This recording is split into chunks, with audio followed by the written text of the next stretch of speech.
Hi, and welcome to this episode of the Broke Girl Society podcast. I'm your host, Christina. Today we have Rita, who is celebrating just over 11 years being gamble free. So let's say hello to Rita. Hello. Well, thank you so much for taking the time to be on this podcast and to tell your story. And I know I'm super excited to hear it and to talk with you. So I guess we'll just go ahead and start with just telling us a little bit about yourself and your story. Okay, well, I'll go like I introduce myself when I'm at a meeting. Hi, my name is Rita B. I'm a compulsive gambler, gratefully in recovery, and my date of surrender was March the 6th, 2010. And I'm grateful for every day past that day. And it just added up to 11 years. I'm going to be able to say, I know I'll be able to say this, 11 years from now. So, but what I did differently this time around is I really, really just put in the work and I just tried everything completely different. So I couldn't do it alone. It's really hard to try and navigate recovery when first I didn't even know which direction to go. But when I was having a hard time even accepting that I was an addict. I So understand that. yeah. It is a hard pill to swallow because of one's preconception of the addiction. There's not Exactly. enough information out there about it, and especially about gambling addictions. Our voice needs to be heard. Absolutely. And that's the whole reason why I started this podcast, so that we could share our stories and get those out there to women who are struggling with this addiction and who feel utterly alone and lost and don't know which direction to go. So, how did your story start with gambling? Well, believe it or not, I was probably 5 or younger when I was at the beach with my mother. And I just remembered this year about this particular experience. But I don't know where we were at a little casino thing or whatever, but there was a slot machine and it took nickels. I know people probably would say a 5-year-old gambling, but it wasn't like that. My mother put a nickel in the slot machine and told me to put my nickel in with hers, and I didn't, and she won. And so when I had my little nickel to put in there, I didn't know how these things worked at that age. I wanted her to put a nickel in with me, and she wouldn't, and I lost. And I think that's when I could say that I was chasing her win. Interesting. But I didn't, all those things I didn't realize or know when I was that age. And through the years, when I was in my late teens, early 20s, we would, when I was in school, and we would sit down and we'd play cards, and sometimes we would play poker. And it wasn't a compulsive thing, I could take it or leave it, whatever. And off and on, I'd play poker sometimes, I'd play bingo. I never could stand that pop, pop, pop, pop, pop with the little bottles. So I didn't play that very often. But when lottery tickets came out, I bought some. In fact, I had a little experiment. Uh, I wanted to, being a smart mathematician I think I am, the little ticket said 1 in 4.5 chances of winning. So I'm thinking it's one out of every five tickets. So I bought $30 worth of tickets and to test that theory out. And sometimes there were five that didn't have a win, but then the next five would have two. So I just figured I was on the wrong five or whatever. It was funny, but I did reap my. Uh, I came out ahead. Let's just put it that way. And so I bought lottery tickets. I played the lottery when it first came out. I can't think of any other. Oh, yeah. And I used to play blackjack, not at a casino. Nothing went, I don't know if I can say this. You can edit it out, to hell in a handbasket.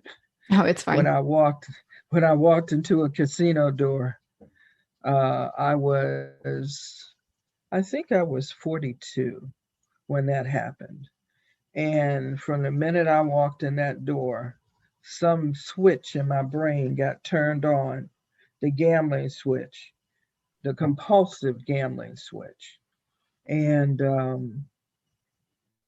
I went and sat down at a slot machine. I didn't know anything about it. And being my then frugal self, I put 1 quarter in the machine at a time because to me that was a lot of money.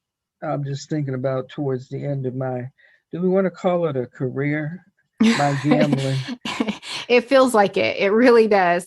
It Yeah, really it's a does. job. Yeah. Well, towards the end of my gambling, 1 quarter wasn't enough, but I was playing 1 quarter, and maybe in about half hour, I hit a jackpot. And my ex-husband used to say to me, the worst thing you could do is win. And having an early win like that, I was hooked. I joke with people and say, I'm a Pisces and this fish got hooked really quickly in the casinos. And, I just loved it. I thought it was wonderful. And it had a hold of me. I would I worked at a church headquarters organization. So you would think, well, the church does not approve on gambling. But there was someone else who worked there, and we found out that each of us gambled. So I lived in DC area then, so we drive up to New Jersey to Atlantic City, and she went a lot of times, so she had comps and things like that. And we go up there in the evening, gamble, spend the night, and get up and come back the next morning. It was so enthralling. I mean, and the thing is, I would win, I don't know, a jackpot within 20 minutes. I'm serious, of walking in the door. And it's like, well, I haven't gambled enough. I won the money, but I still want to play. So I had all kinds of systems of trying not to gamble, trying to control it, but it didn't work. It did not work at all. I would when I went to the casino that's down here in Florida, I would park my car way away from the door. I'd leave my debit card and my credit card locked in the glove compartment. If I had some cash and I didn't want to play all that cash, I'd lock that in the glove compartment. And I said, if I walk all the way back here, I know I'm not going to go back into the casino. Wrong. I did go back into the casino, and I made more than one trip to the car. So it was really hopeless of me trying to control it. And as I went on, I gambled, say, from 42, and the last bet I placed I was 58 years old, and it was shortly after my birthday in February. But I always say my surrender date is in March because that's when I went to my first uh, GA meeting, and so that's what I call my clean date. I would gamble, and when I worked for a company that was in Detroit, and when I would go up to the Detroit company uh, headquarters, then I was a corporate trainer. So during the day I would train, and in the evening I would gamble. I couldn't get back to the hotel fast enough. I would go to, I would walk sometimes to the hotel because I could get there faster than the people mover, and change my clothes and get back on the people mover and ride those 2 or 3 stops to the casino. And I tried to be, if you want to call it, responsible and make sure I ate. I'm trying to think, I hadn't been diagnosed with diabetes at that time, but later on, after I'd been diagnosed, I tried to make sure I ate because I knew once I got in the casino, I was not going to leave a machine to go get some food. And the funny things that one thinks when, well, or that I thought when I was gambling, is being self conscious about going out like the little security people would be standing by, the entry, and I would go out of the entry into the area where the machines were for banking and getting money. And I shouldn't have said the little security people, but 2 of them were actually short. And those are the 2 I was thinking about.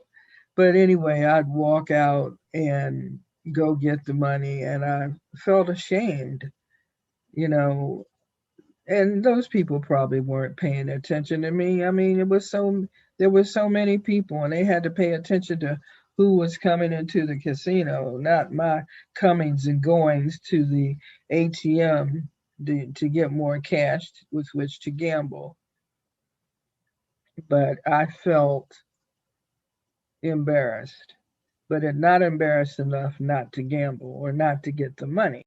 And a lot of, let's say, good luck, whatever you want to call it, fortune smiled on me, anything that you want to call it. But in Detroit, I would win a jackpot and then win another jackpot the same day. And it happened down here in Florida too. And I had my little, I call it my little gambling purse that I would put money in certain places in the purse, and that money I wasn't going to touch. And earlier uh, in my gambling addiction, I would be able to take some home, especially if I won 2 or 3 jackpots. And the feeling that happens when you win a jackpot is indescribable. There's shock, you know, surprise, and then this euphoria. I love that euphoria. Since I stopped gambling, I've only had that feeling once. It's when I scored perfectly on a certification exam. I got a perfect score. And Nice. that was euphoric and surprising. But I've never had that feeling otherwise, like when you have a win.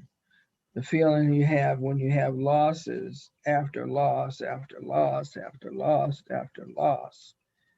It's depressing, it's demoralizing, and a couple other D words I can't think of right now. But when I had a really, really bad loss and I berate myself, it's like, how could you be so stupid? Blah, blah, blah. You're getting that extra money with which I had to pay for things. And I lost my train of thought there. I think you But were I talking had about to, like the self loathing and that, that you go through, and then you, yeah, especially after you get into money that was meant for other things. Yes, definitely. That I was very was much like my always, story. well, the stories may have different outfits, but it's the same story inside that outfit. Very The true. same story. Yes, there was a lot of self-loathing because I consider myself to be an intelligent person. I am an intelligent person, but I wasn't smart. And that's the difference. I was not smart. And when I won, I had that big shotitis where I wanted to take people to dinner and, was flashing my cash. And I remember one incident that will regret is I was supposed to have gone and met a friend, and we were going to go dancing. I love doing salsa and the other dances that go along with it. And we were supposed to meet, and it wasn't necessarily a good part of town. It was a little nefarious there, and I left her hanging because I just wanted to gamble. And when I listened to my voicemails, you could hear the plaintiveness in her voice about, well, where was I? And I lost that friendship. I lost that friendship. And I regret that to this day. The things I did to be able to gamble. The thing is, I was a solo gambler mostly. Sometimes I gamble with other people or friends. And the ones who weren't compulsive gamblers, they'd win a little money and they'd be ready to go. And I still wanted to play. And one time I hit a jackpot, and the friend with whom I went to the casino, almost had to drag me out. She said, "No, you don't want to put it back in there." And I'm thinking, you just don't know how to gamble. So I've thought the same thing so many times. That's why I quit asking people to go with me, because I didn't want anybody making me leave when I wasn't ready to leave. And I look back at that now and I just shake my head, because I lost a lot of friendships too. I lost friendships that I'd had for 20 some years because of the same choices. Yes, you lose more than just money. Mm-hmm. You lose your self esteem. You lose friends. You lose time. And like I said, the money. But there's a lot of you don't, well, I didn't consider. Well, I was really struggling there for a little bit, probably around, I don't know, 60, 70 days into this full on recovery. And I couldn't figure out what was wrong. I'd gone through the angry stage. I was irritated at everything and everybody, kind of those withdrawal stages. But there was still this emotion that I couldn't name. And finally, after, doing some reading and some step work and things like that, I identify it as grief. Um, Yes, Grieving the losses of not money, because I think when we really pin it down, it really wasn't about the money. At least towards the end, for me, it wasn't. It was just about avoidance and my own issues. But you grieve all that time that you'll never get back. Those friendships, time with those friends. All these little things that, yeah, you don't think about in terms of loss until you're in recovery. And so once I kind of identified that as a grief, I kind of processed it in a grieving manner, and it really did kind of help me move forward um, in my journey a little easier. But yeah, that for me, I think, has been the hardest. It's the financial problems will kind of work themselves out eventually, hopefully. Um, but those friendships, I'm not, even if I do get them back, they're never going to be the same. that's true. That's true. There's that fear on their part that we're going to return to our evil ways. Why do you think? Do you uh, think that that's why women in general are scared to talk about this addiction because of they'll lose more of what they have. Um, they're scared of losing their jobs, some jobs, if they find out you have a gambling addiction, especially in like the financial world. And also, you know, what friends they do have, their fear of judgment and loss of those friends. I know these are all things that kind of hung me up, and I think a lot of women feel the same way. Um, do you think that's why this addiction is so silent? Or what are your that's one of thoughts? the reasons. That's one of the reasons is the shame. And I have to just say this, people don't think of women gamblers like they think of men gamblers. Men gamblers, they look at them hopelessly, and but they still have a modicum of respect. But with women gamblers, we're looked at as a minority, sometimes even with disdain. That's thinking of degeneracy. It's sort of like the silent or hidden, the mystique. I know, and I think too, because women, a lot of times in the household, we manage the responsibilities, you know, the finances, the bills, the kids, what the household. Um, and so it kind of builds this control aspect too. I know for me, like, because I did handle everything, I was able to hide it. And if I, by letting anybody else know about it or even talking about it, I felt like I was going to lose control. And also, I was Mhm. scared to tell anybody about my addiction because I knew that I would have to stop, as sick as that is. As sick as that is, But I it's knew the minute true. I told somebody, they would make me stop. And then I didn't know how to not have it. I didn't know, as sick as this is, and as sick as this addiction made me, I didn't know how to process my life without it because I didn't know who I was without it because I had been in it for 15 years. And to have just this piece of me pulled out of me, even though it was killing me, I was still just very, very scared of that. And so it really does take a lot of courage to speak about it. And I'm hoping by sharing our stories that more women will hear it and they'll find that courage. What would your advice be to start recovery, or just start thinking about recovery? I don't want to jam it down anybody's throat, recovery. I want them to even start thinking about it because eventually that will lead to putting the foot in.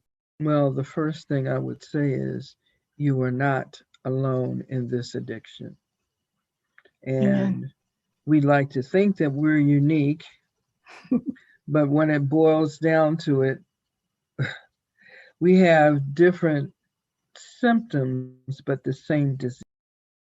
The next thing would, if you're ready to stop in your addiction, find a community that supports addiction recovery. I believe in multiple pathways of recovery. InTheRooms.com. That's a good place to go, In and the you can rooms. find help there. Okay, so in the rooms, and then there's also, you got your GA program, Gamblers Anonymous programs, which you can go to gamblersanonymous.org. It worked for me, but for some people, especially younger people, they go in the rooms and it's nothing but old people to them, and it can be daunting, and to have someone with whom you can relate. When we go back to diversity too in the community, I've had a lot of women reach out to me and say that they don't feel comfortable in the meetings, or that they've gotten hit on in the meetings, or I don't know, a lot of that's going to be, there's going to be some truth to a lot of that, and I Yeah, I personally have never experienced it. I've never there felt are uncomfortable. some predators. Mm-hmm. Predators. There are. Uh, when I went to a different fellowship, now gambling is my well, I guess food too, but gambling is my primary addiction. I don't have a drug addiction or alcoholism, but I attend when they have open meetings just for the fellowship and the support. I mean, I go to a different meeting and I won't say, well, I'll just put it this way. I've been hit upon, and I wasn't even. The thing is, I was too stupid to think no that they were hitting on me because I didn't expect it. I mean, here I am, an older woman, and maybe because I don't look my age, that's why some younger men would start talking to me, and I would just be friendly. I'm a friendly person. And I just wonder if I'd encountered people like that during my active addiction times, what would have happened? If it would have discouraged you from going back. And then I doubt also, it. well, and the younger guys, because I there's been quite a few younger guys, and they that I see walk into the GA program, and I usually will befriend them all when they come in the first meeting, and I'll talk to them, and I'll tell them about the different recover. I'm one of those people. I'm like, hey, how's it going? And so I still talk to a lot of them, but they haven't been back to the meetings, and they feel like this lack of connection. And I With get it people because like some of them, themselves. yeah, some of them can get really hardcore because the program works so well for them, and which is amazing. If the I mean, I've had nothing but good experiences with it, but some of the older ones who have been in it a long time, they get really hardcore about it. Well, these younger, kind of newer generations, they're a little more tech savvy, and they want it, a little more options, as far as like the Zooms and things like that. And some of them get real hardcore about face to face, need to be face to face and come to the meetings, and I think that puts a lot of them off, because it kind of comes across as aggressive.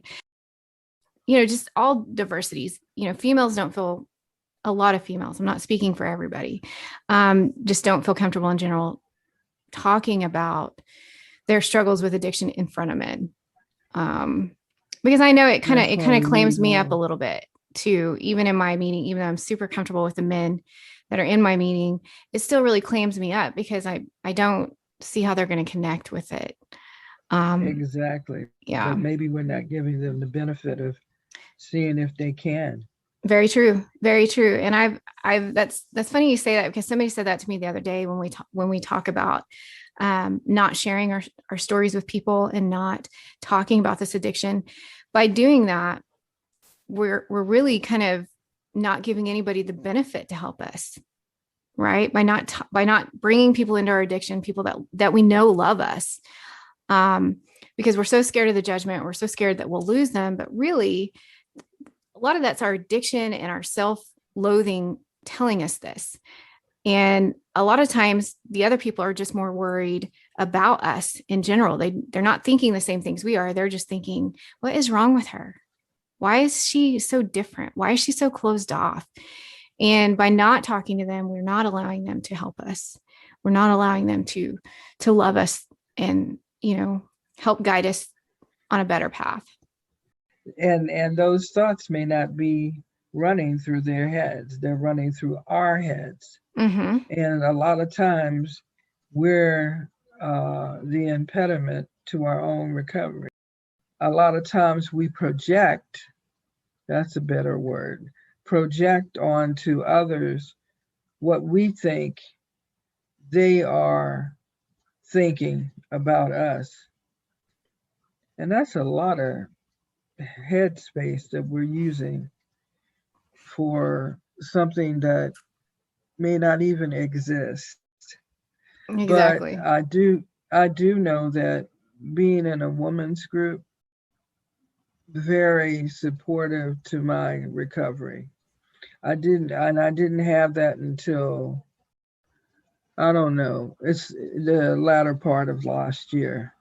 Um, I got involved with the women's group. And the thing is, if we don't have a women's group, let's start a women's group. What do we need? Other women, a time, and a platform. Uh, a lot of people like the Zoom environment. I love it. And some people prefer in person. But I think one thing that we need to do is to have more opportunities, to build those opportunities ourselves for other women. Yeah, and that's why I think I love being in the online community so much is because you get the chance to meet women in all stages of recovery. Um, and you get to hear their stories, you get to tell them your stories, and there's just a huge amount of healing in that. Just know it, just the simple fact that you're talking to somebody who knows exactly what you're saying, and there's no judgment, and there's no like, when you're trying to talk to somebody who doesn't understand addiction, or who especially doesn't understand compulsive gambling, you can see the judgment in their eyes a lot of times, and it may not be intentional, but they just don't understand it. And when you're That talking to is very somebody true. who has justified the most ridiculous things to gamble, they understand those justifications, even though they make absolutely no sense. But they did it themselves. And so when you're talking about it, they're like, yeah, man, I get it. I don't know. I get it. I don't know where that came from, but there's just something, it makes me smile, even though this addiction is so awful and destructive. When you're talking to somebody else who understands, there's just healing there that I couldn't even begin to describe to somebody who's never experienced that. Being a recovery coach, people with other addictions besides gambling think that I don't understand. But addiction is addiction is addiction is addiction. And as I said earlier, the same spots in the brain get that dopamine response. You know, it may, as I said, it may have different outfits, but it's the same thing inside that outfit. Now, when I started the Broke Girl Society community and started this podcast, my original idea was to support women in gambling, but it's grown to a community of I've even got some men in there because they feel more comfortable, but also people struggling with different addictions, because like you said, there's a commonality there. Addiction understands addiction. And did you ever struggle when you were going from, your compulsive gambling addiction? Did you ever struggle with transferring that addiction to anything else? Not necessarily drugs or alcohol, but it could be shopping. Or did you ever find you were still trying? I know you said you didn't really get that high again until you completed your certification, but did you try chasing it in other ways? No, I did not. Um, I think that being in GA was my fix. Really.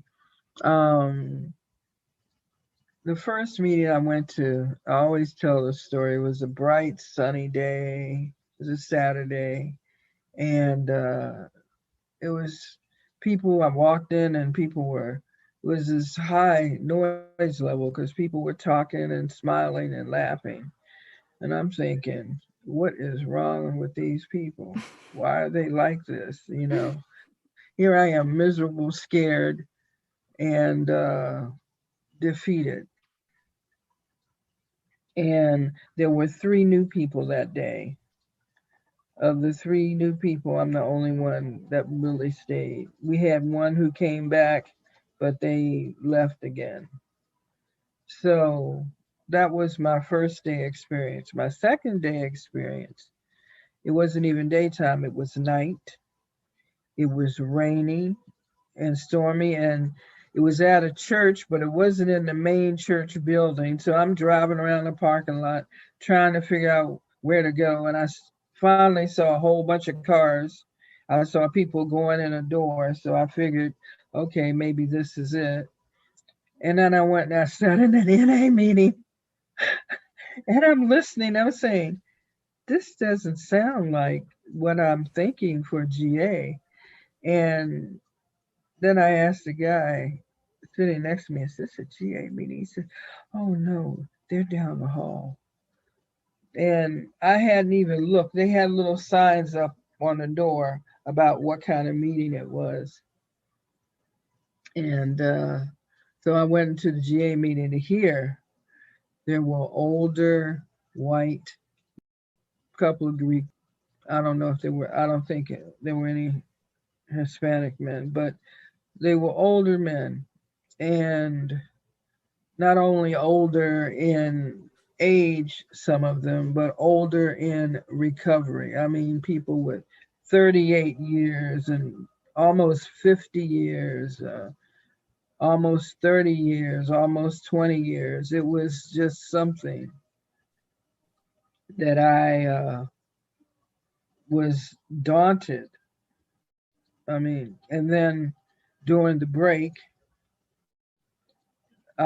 this very tall man comes up to me. He's about 6'6", and I'm 5'9", so I'm no shrimp myself. But and he looks down at me and he says, "You read very well," because they had us, read the book. Mm-hmm. And I said, "Oh well, thank you." And then, and I didn't see any women at all, but there were some. But I was so intimidated and overwhelmed by seeing all the men and hearing all the recovery that I didn't. It's like, yeah, there were 3 or 4 of us in there.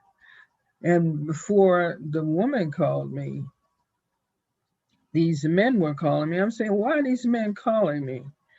I didn't know it was the GA way. They were checking on me just to see how I was, did I enjoy the meeting and things like that. And, it talked about being hit on. I thought, but I gave my phone number, they get that phone number. Yeah, they do. And, but I finally got a call by a woman who became my sponsor. May she rest in peace. Um, I had 2 people who became sponsors to me and they've passed on.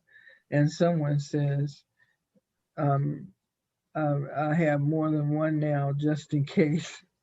And I said, that's not the case. It's just that each one fits a different part of me that I need that support in.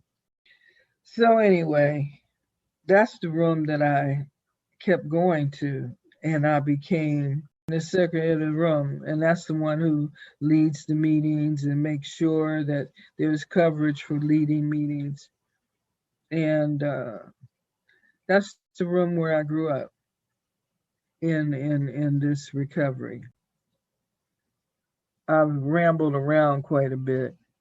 I'd like to talk about a little bit about the end and then, well, the end of my gambling.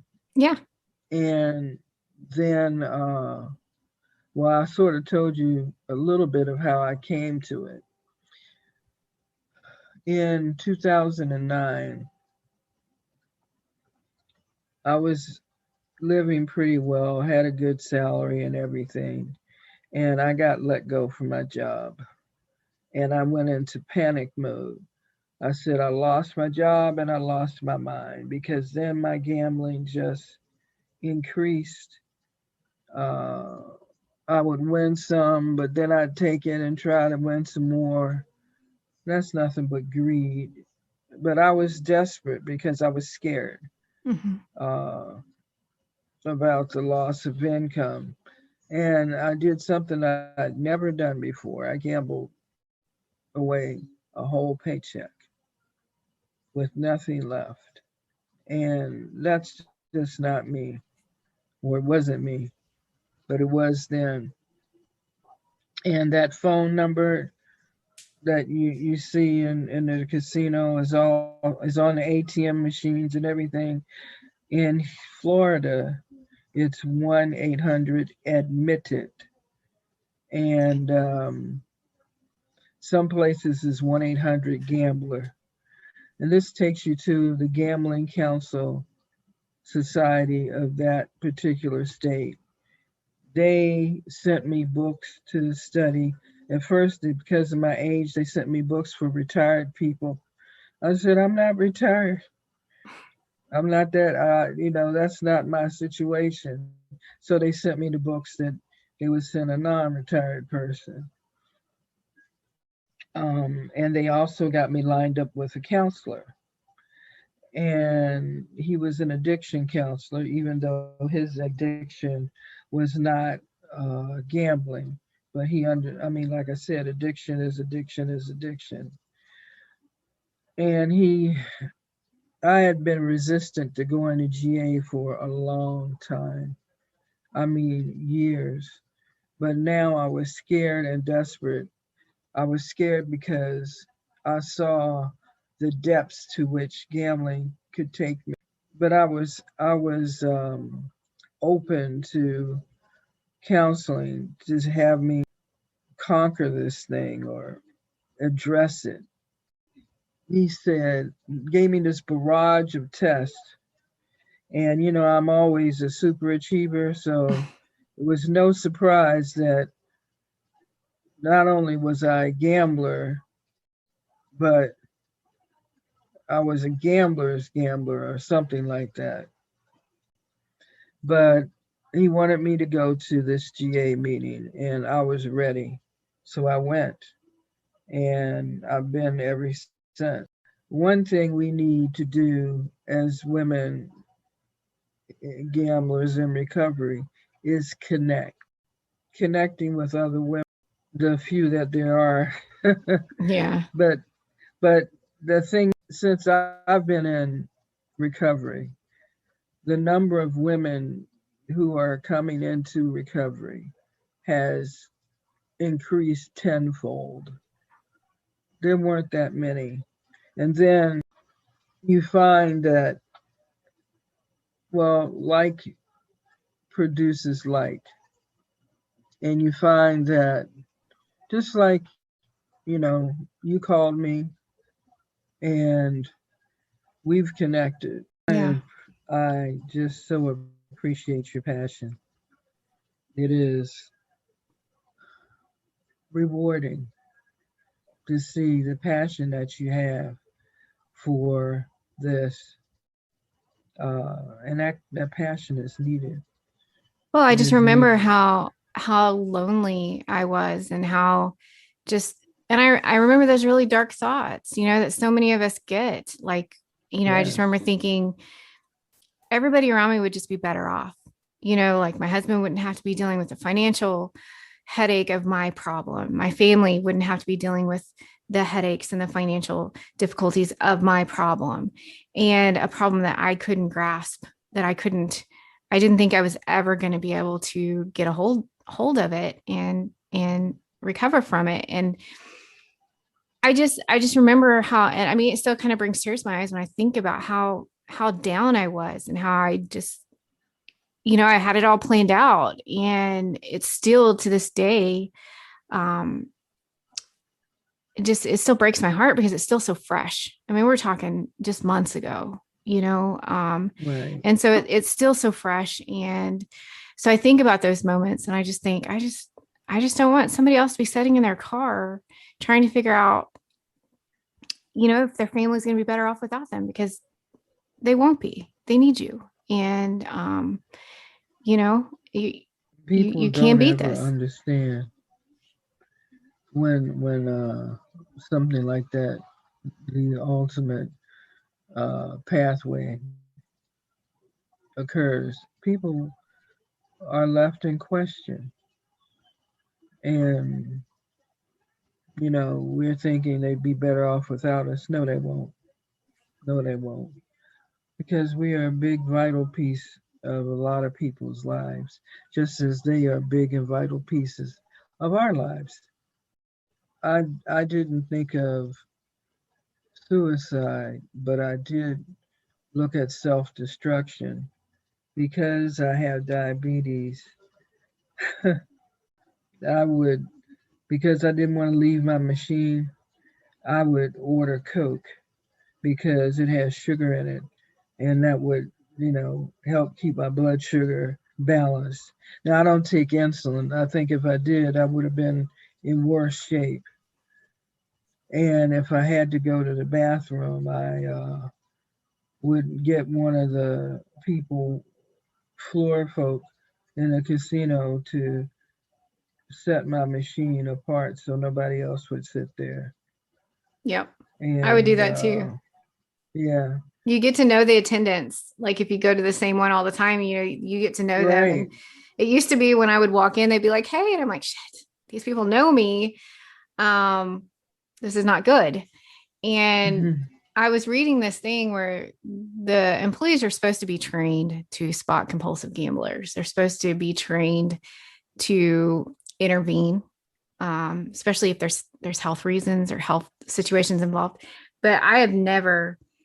I had one time I had played and won a jackpot, and the guy who had paid me out, I don't know, one before that, was like, "Now you're going to leave with this, right?" Because he full well knew I probably wouldn't, and that's why he was, he was trying to encourage me to leave, and I was like, "Oh yeah, yeah, yeah, I'm totally going to leave," and I didn't, and I played it all back in, but it's just like he knew that that's exactly probably what I was going to do, but they're supposed to be trained in this. But that was the only incident I've ever had somebody say, "Are you going to leave? You should leave with this."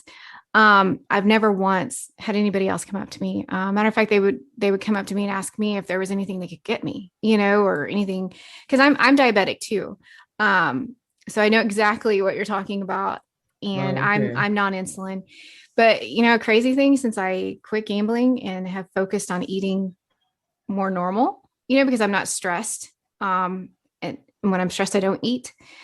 But since I've been eating normal, my A1C actually dropped from 10 to 6.9. All right. Yeah. Yay. So I yeah, have and to that applaud was in that. 6 months. So I was, because I mean she was like, I should have been on insulin, but I was just so resistant to it. And so I said, just let me do the work. I can do this. And this was back in January. Let me do the work. And when I went back recently, I was able to get it down. So that's just another reward of putting in the work. So for me, Yeah. but it kind of went coincide because I was working on my health and my recovery at the same time. So mentally and physically trying to heal, because I was in poor shape both from this gambling addiction. And Right. I have caused stress to my body that will never repair. But just from the vicious cycle of how am I going to gamble? Okay, I gambled everything I have. Now how am I going to pay my bills? And just that horrible vicious cycle. Um, Right. so it just takes a toll on so many different areas of our life. That gambling, it gets in the way of everything. It does. Now, my journey through gambling may not be the rip roaring excitement that some people have in their stories, but still, I am a compulsive gambler. Gratefully, now I'm in recovery. I like to say to other women, girls, ladies, there's hope. There is hope. And find what works for you in your journey of recovery.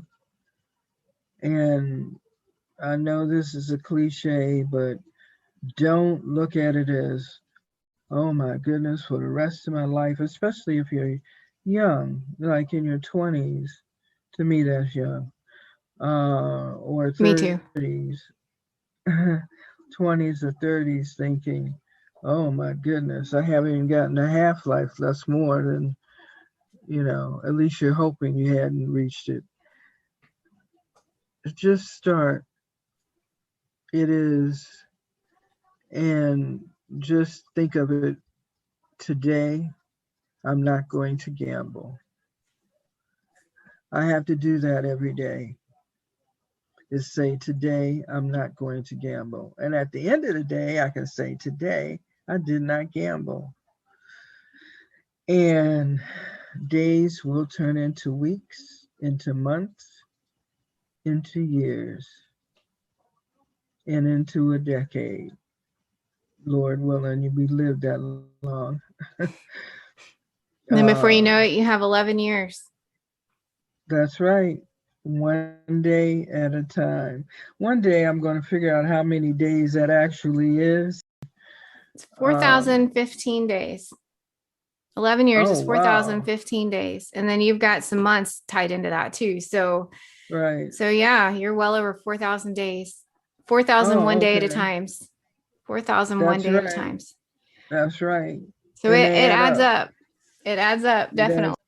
That's amazing. I'm so glad to be able to talk to you and be able to know you. So again, I appreciate you being on here, and I guess we'll just go ahead and close out this episode. So